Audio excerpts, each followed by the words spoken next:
नमस्कार दोस्तों, विषय हिंदी कक्षा 3 पाठ 12 विरोधी शब्द। तो आज आपणे पाठ 12 में विरोधी शब्द विषे जोशु। तो अहींया तमने चित्र आपेला छे, तो चित्रना आधारे विरोधी शब्दनो अर्थ समजवानो छे, वांचवानो छे अने याद राखवानो छे। तो चालो आपणे चित्रमां जोईए। तो अहींया चित्र शेनुं आपेलुं छे, तो के वृक्षनुं आपेलुं छे। तो अहींया शुं कहे छे, तो के यह अने एनी सामे विरोधी शब्द शुं आवे, तो के वह। त्यार पछीनुं चित्र छे लड़का, तो लड़कानी सामे विरोधी शब्द शुं आवे, लड़की। त्यार पछी जोईए, तो अहींया आपेलुं छे दिन, दिननी सामे विरोधी शब्द रात। त्यार पछी छे काला, कालानी सामे विरोधी शब्दमां आवे सफेद। त्यार पछी छे मित्र, तो मित्रनी सामे विरोधी शब्द आवे दुश्मन।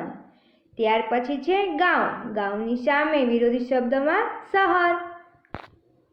तेना पछीनुं चित्र छे नया, तो नयानी सामे विरोधी शब्दमां आवे पुराना। त्यार पछी छे प्रेम, तो प्रेमनी सामे विरोधी शब्दमां आवे नफरत। त्यार पछीनुं चित्रमां छे अच्छा, तो एनो विरोधी शब्द शुं थाय, तो के बुरा।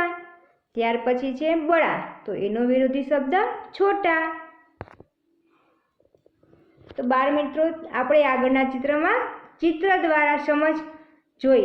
हवे त्यार पछी आपणने विरोधी शब्दनो अर्थ समजो, वांचो अने याद राखवानो। चालो तो आपणे जोईए।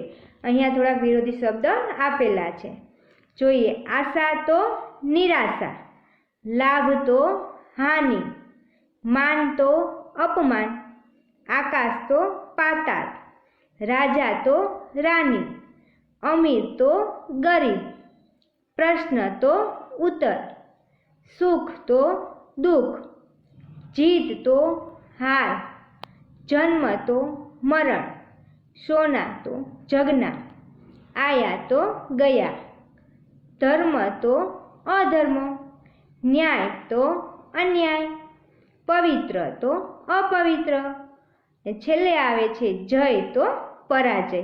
आ हता विरोधी शब्द। हवे नीचे आपणे कहे छे के एकबीजाना विपरीत एटले के उल्टा अर्थवाळा शब्द ने एकबीजाना विरोधी शब्द अथवा विलोम शब्द कहेवाय छे। एटले के एक शब्द आपेलो एनो उल्टो अर्थ, तो एने शुं कहेवाय, तो के एकबीजाना विपरीत एटले के उल्टा अर्थवाळा शब्दोने एकबीजाना विरोधी शब्द कहेवामां आवे छे। आपणे अहींया जोयुं ने के आशा, तेनो उल्टो अर्थ शुं थाय, निराशा।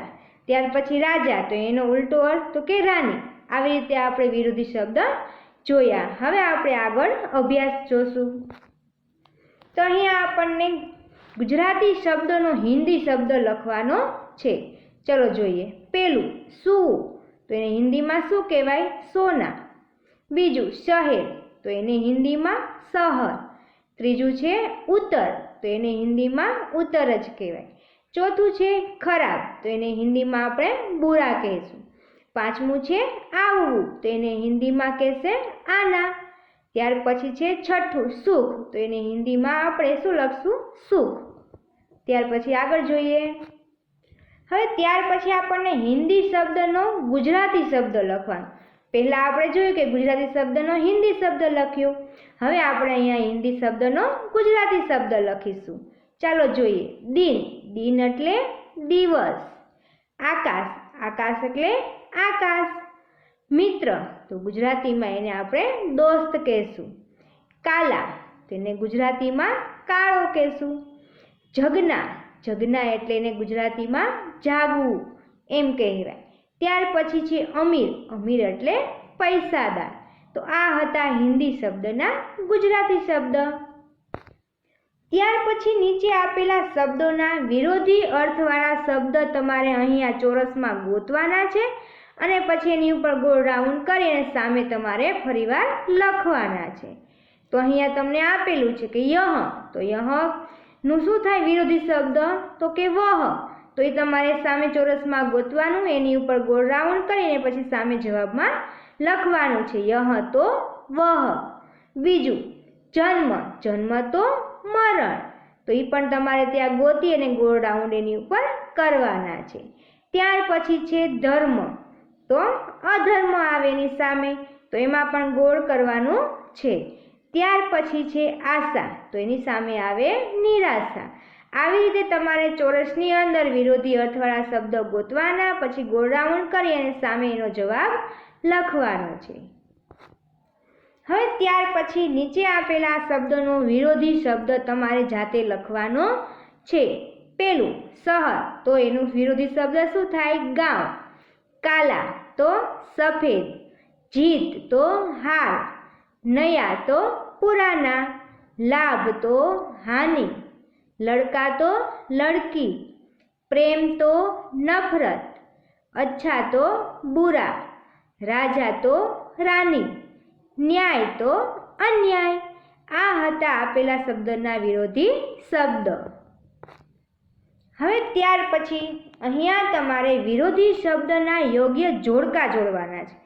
જોડકા આપેલા છે તે તમારે સામે જોડવાના છે. દિન, તો એનો વિરોધી શબ્દ શું થાય? રાત. આયા, તો એનો વિરોધી શબ્દ ગયા.